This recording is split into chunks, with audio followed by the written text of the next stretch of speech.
What's the most terrifying thing that can happen on a flight? It's not turbulence. It's not even engine failure. The most terrifying thing is when 200 pairs of eyes turn you into a defendant, and the narrow aisle of the plane becomes your walk to the gallows. When your own body becomes your crime, and your ticket, the guilty verdict.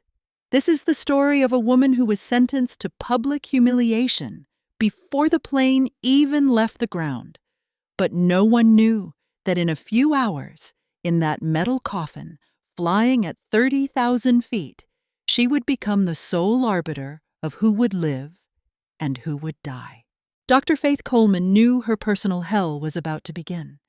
A custom-tailored torment staged before an audience of 200. She stood at the front of the narrow airplane aisle, and every foot of the path to her seat, B, felt like a mile across a minefield. The recycled air, already stale, was thick with something else, a collective, palpable disgust. I like to realize that our community covers all corners of the world. One quick question: from which corner of the planet are you watching me?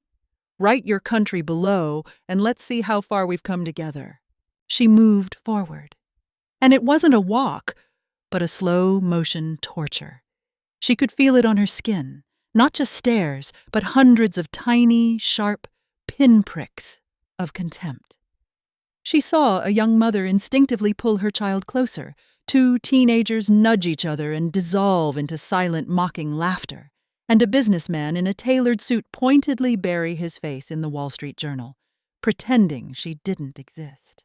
She shuffled sideways like a crab, clutching her old, worn-out purse to her chest, her only shield. Her immense hips brushed against armrests and shoulders, and each contact was met with an echo of irritation, a sharp tutting sound, a heavy, judgmental sigh. Seriously, where is she even going to fit? A perfectly manicured blonde whispered loudly to her boyfriend. They should have to ship people like that as oversized cargo. It's just disrespectful to the rest of us. Faith heard it. She always heard everything. Her hearing, sharpened by years of humiliation, could pick out the faintest whisper of scorn in a crowded room. The words landed on her soul like hot coals, leaving another searing burn. She just pulled her head deeper into her shoulders. I'm sorry. I didn't want to be this way. I'm sorry for existing, she chanted silently, a mantra she had learned the day her own body betrayed her. Row 17, Seat B, dead center, the quintessence of her nightmare. By the window, a young man was already lost in his oversized headphones. And on the aisle, him, the very embodiment of success. A man in his late 40s in an impeccably tailored gray suit. We'll call him Arthur. The scent of an expensive cologne, notes of oud, sandalwood, and profound arrogance wafted from him. He was casually flipping through a financial magazine, the glint from his Swiss watch seeming to illuminate his superiority over the mundane world. When Faith stopped, breathing heavily, he looked up. His eyes registered 3 distinct phases in quick succession: confusion, then horror, and finally a cold, undisguised revulsion. He looked at her as if she were a cockroach that had just crawled onto his crisp white cuff. "Excuse me?" Faith's voice was a shaky, hoarse whisper. "I have seat 14, B." Arthur slowly, deliberately scanned her from head to toe. The look was worse than a slap. It stripped her bare, branded her, and cast her aside. "Are you kidding me?" he said, his voice loud enough for the entire section to hear, dripping with condescending disbelief. "You can't possibly intend to squeeze that in here? I have my ticket." Faith felt bile rise in her throat as a hot, crimson flush of shame flooded her face. "Ma'am!" He raised his voice, clearly enjoying his role as the public prosecutor and the attention it garnered. "You take up 1.5 seats, if not 2. You smell of sweat and some kind of cheap drugstore. Why should my comfort be compromised? I paid for a comfortable flight, not to be crushed by a mountain of fat for 5 hours." The cabin fell quiet. Dozens of eyes were now openly staring at Faith. No one intervened. On the contrary, a murmur of sympathetic agreement for Arthur rippled through the rows. "He's got a point. You have to have some self-awareness. Let herself go like that, and now other people have to suffer. That poor man." A young flight attendant named Anna approached, her face a mask of anxiety. "Sir, please try to calm down." "I will not calm down," Arthur nearly shrieked. "Get her away from me! Reseat her! It is physically repulsive to be near her. This is a sanitation issue." "There are no other available seats on this flight, sir," Anna said quietly, almost apologetically. With the grimace of a martyr, Arthur theatrically pressed himself against the armrest, tucking his legs in, making a show of the great sacrifice he was making. "Sit!" he spat at Faith, as one would command a dog. "But if you so much as touch me with your blubber, I'm not kidding. There will be hell to pay." Faith sat. The process of cramming her body into the narrow seat was a unique form of torture, performed to an audience of whispers and sighs. She shrank into herself as much as her body would allow, trying not to breathe in his direction. Tears streamed silently down her cheeks, hot rivers of shame that dripped onto her shapeless dress. She felt like a leper. She wished she could vanish right there, in that seat, to dissolve, to evaporate, just to escape the cosmic incinerating shame of her own existence. For 2 hours, she sat like a stone effigy, listening to her neighbor's derisive snort at her every breath. And in those 2 hours, under the monotonous drone of the engines, she fell into the past, back to the point of no return, where her life had split into before and after. 10 years ago, she was a different person. Faithy, effervescent, light, with a cascade of auburn curls and a laugh like tinkling bells. A brilliant young resident in intensive care, whose intuitions seemed to flow through her fingertips. She would practically dance through the residence lounge, smelling of coffee and antiseptic, utterly in love with her job. Then a brutal new flu pandemic swept through the city, and the city began to choke. Hospitals became war zones and doctors, soldiers. Faith was on the front lines. She went without sleep for 3 days at a time, surviving on black coffee and sheer willpower. She refused to go home because she knew if she left, someone would die. She held the hands of cyanotic old men, whispered words of comfort to weeping relatives, and fell asleep standing up, leaning against a wall, only to be jolted awake 10 minutes later to rush to another code blue. The infection found her not with a bang, but with a whisper. A quiet traitor. She fought it off on her feet, choking down aspirin for the fever, dismissing it as a bad cold. And then, a few months later, the horror began. Her body rebelled. The complication had launched a targeted, devastating strike on her endocrine system. Her thyroid, the conductor of her body's orchestra, simply died. Her hormonal balance plummeted into an abyss, and her metabolism, once a Swiss watch, went insane, turning into a black hole that consumed everything and gave back nothing. She hadn't noticed at first, too busy saving lives to notice she was losing her own. First, her favorite jeans wouldn't button, then a dress ripped at the seam. She watched in the mirror as her face lost its definition, as her own body became alien, hostile territory. She would weep into her pillow at night, hating herself, her helplessness. But every morning, she would get up, put on the largest, most shapeless scrubs she could find, and go to the hospital. Why didn't she become bitter? Why didn't she hate the world that was beginning to despise her? Because within the walls of the ICU, her weight didn't matter. There, she was valued for her mind, her hands, and her heart. And her own pain became not a curse, but a tool. She, more than anyone, understood suffering and helplessness. Her own physical prison gave her the key to the souls of her patients. She learned to speak to the dying in a way no one else could. She held their hands with her now puffy fingers, and in that touch there was more warmth and compassion than in 1,000 formal words. Her huge, diseased body contained a huge, healthy heart, and she gave that heart to others without reserve. Each tear that now fell onto her lap on the plane was a payment for a life she had saved. But no one on this flight knew that. To them, she was just a fat woman in a cheap dress. Suddenly, her bitter thoughts were shattered by a piercing scream from the front of the cabin. "Help! Somebody help him! He's not breathing!" Flight attendants rushed forward. A moment later, the senior purser's trembling voice crackled over the PA system. "Ladies and gentlemen, is there a doctor on board? I repeat, is there a doctor on board? We have a medical emergency. It's urgent." The cabin was gripped by a tense silence. The scream came again, now bordering on hysteria.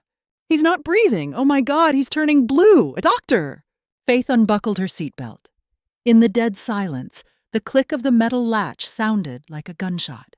Her neighbor Arthur snorted without looking up from his magazine. "Where are you lumbering off to now? The toilet again? Sit down and stop making a scene. Someone's actually dying up there." "They're not handing out extra snacks." For the first time on the flight, Faith turned her head and looked directly into his eyes, and Arthur flinched. From her tear-stained, humiliated eyes, a completely different person stared back. All the doubt and pain were gone, washed away by a tidal wave of adrenaline. In their place was the cold steel, all-seeing fire of a professional who was used to staring death in the face. "Move your legs," she said. Her voice was quiet, but it was layered with steel. It wasn't a request. It was a command. Stunned, Arthur instinctively recoiled. Faith rose, and despite her size, she moved down the aisle with a speed and purpose that made her seem like a cannonball. A young man was on the floor. His face was a ghastly blue, the veins in his neck bulging. A pinkish foam frothed at his lips. A young woman was weeping hysterically next to him. Faith fell to her knees beside him. The floor of the plane shuddered. Clinical death. Asystole, she diagnosed instantly, her fingers on his carotid artery. There was no pulse. "Get me the medical kit! Ambu bag, epinephrine! Get the AED now!" The flight attendants, with trembling hands, thrust the red emergency kit at her. And then, the passengers witnessed a miracle, a transfiguration. The lumbering, sweaty, pathetic woman in the ugly dress vanished. In her place, and in the middle of a flying metal tube, knelt a demigod, a perfectly calibrated machine built for one purpose, cheating death. "Starting compression!" she roared. She threw her entire body weight onto the man's chest, and the very thing that had been her curse, her humiliation, her prison, her 330-pound mass, now became his only salvation. A smaller doctor could never have generated the force needed to properly compress the sternum of a large man. Faith did it perfectly, rhythmically, powerfully, with brutal precision. 1, 2, 3, 4. Sweat poured from her hair plastering to her face, mercilessly revealing every acne scar. Her dress was soaked through. But no one saw an ugly woman anymore. The passengers, craning their necks, held their breath, watching as she, like a Valkyrie, did battle with death itself. And death, ambushed at 30,000 feet, began to retreat. "Veins have collapsed! Can't get an IV!" she yelled to Anna. "Do you have an intraosseous drill? No? Damn it!" She grabbed a syringe. Her puffy, unmanicured fingers, which a nail technician would have scoffed at, moved with the fine motor precision of a neurosurgeon. With a single, certain movement, she found a deep vein that was invisible to the eye. The epinephrine was in. 5 minutes, 10, 15. Faith pumped. Her face was purple with effort. Her breathing came in ragged gasps. Her own heart was hammering against her ribs. She was running on empty. But she did not stop. "Don't you dare," she whispered through gritted teeth, her sweat dripping onto the dying man's shirt. "Not on my shift, kid, not on my shift. Breathe, come on, breathe." A crowd had gathered. Arthur stood at the very front. He was pale as a ghost, a sheen of cold sweat on his forehead. He stared, his mouth agape. His entire world, built on brands, status, and appearances, was crumbling around him. He was watching the pile of fat he had just humiliated burn her own life force to restart a stranger's heart. We have a rhythm, Faith suddenly screamed, her fingers never leaving the man's neck. Sinus rhythm! He's breathing! On his own! Get me oxygen now! The man on the floor took a shuddering, ragged breath. His eyelids fluttered. Faith fell back, exhausted, slumping onto her heels. Her life-saving hands trembled uncontrollably. A deafening silence fell over the cabin. And then someone in the back rows began to clap. Hesitantly at first, then another joined in, and another. Within seconds, the entire plane erupted in a thunderous ovation. It wasn't just applause, it was a hymn to the human spirit. People were openly weeping. Faith looked up. Hundreds of eyes were on her, but there was no disgust in them anymore, no judgment. There was something she had never seen directed at herself in her entire life. Awe, reverence. Pushing through the crowd, the saved man's mother fell to her knees before Faith on the floor of the plane. She grabbed Faith's thick, sweat and grime-covered hand and pressed it to her lips. Thank you, doctor. You are a saint. Faith managed a shy, childlike smile. I'm just doing my job. I'm Dr. Faith Coleman. I'm an intensivist. They helped her to her feet, the flight attendants supporting her like she was royalty. Faith shuffled back to her row to get her bag. When she reached row 17, Arthur was standing in the aisle, blocking her path. He looked pathetic. All his polish was gone. He couldn't meet her eyes. He began, his voice cracking into a pathetic squeak. I didn't know. I am so sorry. I was a monstrous idiot. Faith stopped and looked at him. There was no victory in her eyes, no smug triumph, only a profound, bottomless exhaustion. You were right about one thing, she said quietly, her voice even and calm. I do take up a lot of space. But do you know why? Because inside me, there is a heart big enough to love and to save. Yours, it seems, is so small it would rattle around in even the tightest corner. She turned and walked back toward her patient, to the sound of unending applause. And Arthur remained standing in the aisle, a statue of shame.